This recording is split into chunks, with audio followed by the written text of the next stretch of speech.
అందరికీ నమస్తే. EVM hacking సంబంధించి ఒక పెద్ద అప్డేట్ వచ్చింది. ఈవీఎంలు హ్యాక్ చేయొచ్చా, చేయకూడదా, సాధ్యమవుతుందా కాదా, ఇట్లా చాలా చర్చలు జరుగుతుంటాయి. ముఖ్యంగా మన తెలుగు రాష్ట్రాల్లో గెలిచిన వాళ్ళేమో సౌండ్ లేకుంటారు, ఓడిపోయిన వాళ్ళు ఈవీఎంలు హ్యాక్ చేసిర్రు అందుకే వాళ్ళు గెలిచారని చెప్తారు. నా లోళ్ళు చెప్తారు ఆధారాలు లేవంటారు. నిజంగా ఆధారాలు ఎక్కడ దొరుకుతాయి? హ్యాకింగ్ అంటేనే ఆధారాలు లేని దొంగతనం.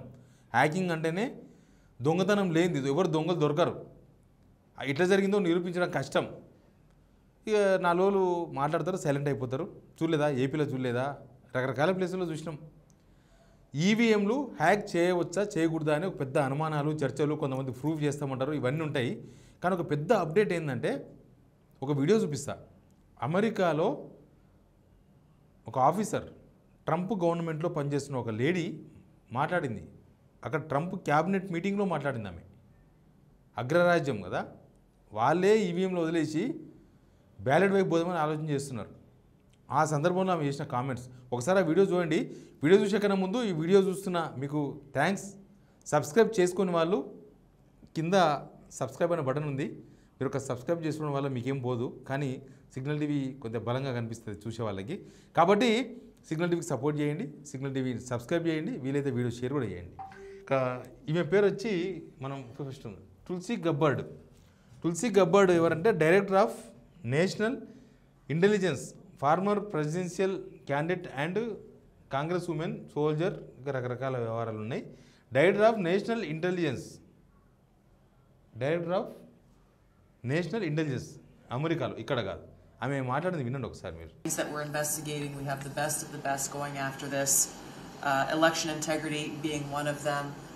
We have evidence of how these electronic voting systems have been vulnerable to hackers for a very long time and vulnerable to exploitation to manipulate the results of the votes being cast, which further drives forward your mandate to bring about paper ballots across the country so that voters can have faith in the integrity of our elections. ఏమంటున్నారు తులసి గబ్బర్డ్ గారు ఏమంటున్నారంటే, ఆమె ఆ మీటింగ్లో, cabinet మీటింగ్లో, Trump cabinet మీటింగ్లో ఈవీఎంలు ఎట్లా హ్యాక్ చేయొచ్చో చూపించిందంట. చూపించి అందుకే దేశవ్యాప్తంగా బ్యాలెట్ ఓటింగ్కి పోదాము, ఇవి వద్దు, ఇవి హ్యాక్ చేయొచ్చు ఎవరైనా కూడా అని చెప్పింది. ఏమన్నది ఆమె అంటే, హ్యాక్ చేయడం చాలా సులభం, మళ్ళీ ఎలక్షన్స్లో బ్యాలెట్ పత్రాలను ఉపయోగించడం పైన దేశవ్యాప్తంగా చర్చ జరగాలి. తర్వాత క్యాబినెట్ సమావేశంలో ఈ కీలక కామెంట్ చేసిండ్రు.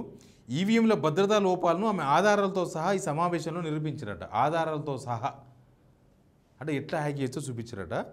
2020 అధ్యక్ష ఎన్నికల సందర్భంగా అప్పటి cyber security chief Chris crimes చర్యలపై దర్యాప్తు చేపట్టాలని న్యాయశాఖను ఆదేశిస్తూ పాలనాపరమైన ఉత్తర్వులపై అధ్యక్షుడు ట్రంప్ సంగతం చేసిండట.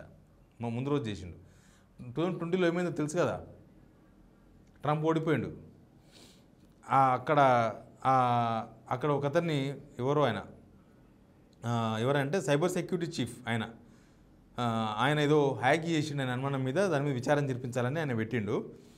అయితే చాలా కాలంగా ఈవీఎంలు హ్యాకర్లకు ఏ విధంగా ఉపయోగపడుతున్నాయో తన వద్ద ఆధారాలు ఉన్నాయని చెప్పిందంట ఆమె. ఈవీఎంలు హ్యాక్ ఎట్లా చేస్తున్నారో తమ వద్ద ఆధారాలు ఉన్నాయి. పోలైన చాలా ఇంపార్టెంట్, ఇది చాలా ఇంపార్టెంట్ పాయింట్, ఎందుకంటే మన దగ్గర జరిగేది ఇదే తప్పు. పోలైన ఓట్ల ఫలితాలను మార్చడం హ్యాకర్లు చాలా సులభం. పోలైన ఓట్లు హ్యాకర్లు పెంచడం. స్పేస్ ఎక్స్ CEO మస్క్ ఈవీఎంల విశ్వసనీయత మీద ఆల్రెడీ మాట్లాడిండు. ఆ సంగతి కూడా తెలుసుగా మీకు. మస్క్ కూడా చాలాసార్లు మాట్లాడిండు. ఈవీఎంను నిర్మూలించాలని కోరారు. మన ఈవీఎంలు సురక్షితం, ఈసీ భారత్లో ఉపయోగించే ఈవీఎంలను హ్యాకింగ్ చేయడం సాధ్యమేనంటూ వస్తున్న ఆరోపణలను కేంద్ర ఎన్నికల కమిషన్ వర్గాలు శుక్రవారం తోసిపుచ్చినాయి. ఆడ మాట్లాడితే మనలు ఆల్రెడీ ఖండించి పడేసిండ్రు. అమెరికాలోనే ఈవీఎంలు హ్యాక్ చేయొచ్చు అంటే భారత్ ఇంకా ఈజీగా చేయొచ్చు అని చెప్పింది ఆమె. చేస్తే మనోళ్ళు ఖండిస్తారు, తెలుసుగా మీకు. మనోళ్ళు ఏది చూద్దామని విచారిద్దామని ఉండదు. మన దేశ ఎన్నికల్లో ఉపయోగించే ఈవీఎంలు సాధారణ క్యాల్కులేటర్ తరహాలో పనిచేస్తాయని, ఈవీఎంలను ఇంటర్నెట్ లేదా ఇన్ఫ్రారెడ్ను అనుసంధానించడం లేదని ఈసీ అధికారులు వివరించారు. అంటే మనం దేనికి అనుసంధానిస్తలేము కాబట్టి సాధారణ క్యాల్కులేటర్ తరహాలో పనిచేస్తాయంటే దేనికి కనెక్షన్ ఉండదు. క్యాల్కులేటర్ ఎవరు చేయలేరు కదా అన్నట్టు మన ఎలక్షన్ కమిషన్ ఆల్రెడీ ఖండించిందంట. కానీ ఆమె చెప్పిన ఒక పాయింట్, చాలా ఇంపార్టెంట్ పాయింట్ ఏంటంటే, పోలైన ఓట్లను మేనేజ్ చేయొచ్చు అని. చాలా ప్లేసులలో పోలైన ఓట్ల ఫస్ట్ డే లెక్క ఉంటుంది కదా, పోలైన రోజు సాయంత్రం 5 గంటలు కాగానే పోలింగ్ టైం అయిపోగానే లెక్క ఉంటుంది. ఎన్ని ఓట్లు పోలైనాయి, ఫలానా పోలింగ్ కేంద్రంలో అని.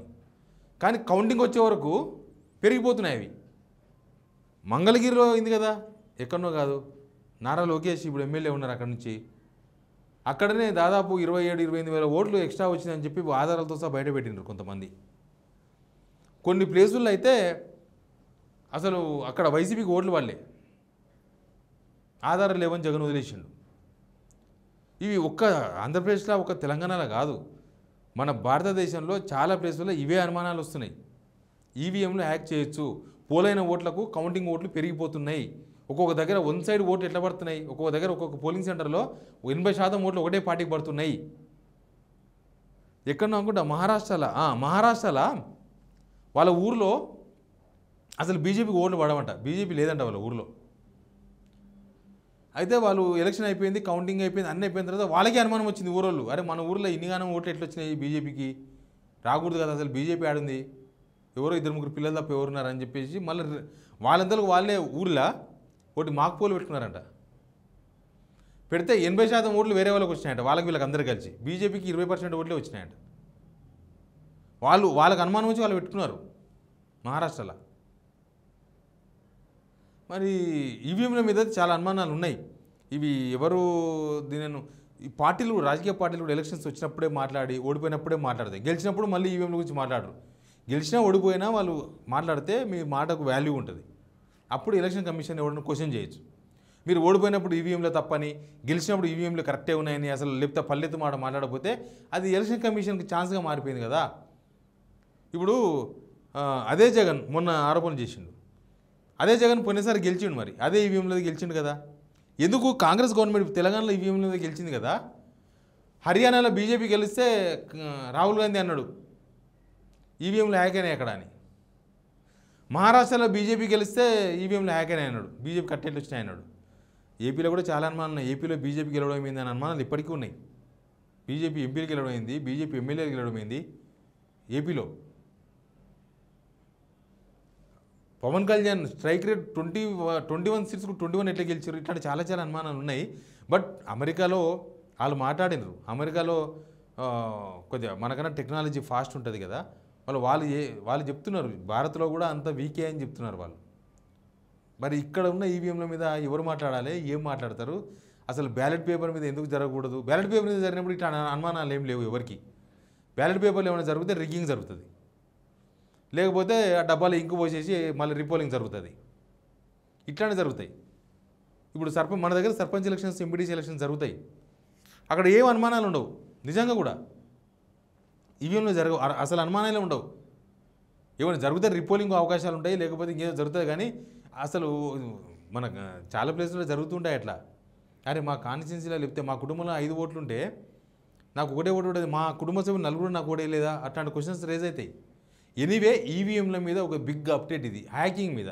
మరి ఈవీఎంలో హ్యాక్ చేస్తారు అని అనుమానం ఉన్నప్పుడు దానికి ఏదో ఒక ఉద్యమం రావాలేమో. ఈవీఎంల మీద వద్దు, బ్యాలెట్ మీద. ఎందుకంటే ప్రజల ఓటు కదా, ప్రజలు ఎవరో కావాలని ఓట్లు వేస్తే వాళ్ళకి వెళ్ళకుండా ఇంకోరు గెలిచినారు హ్యాక్ అయ్యి.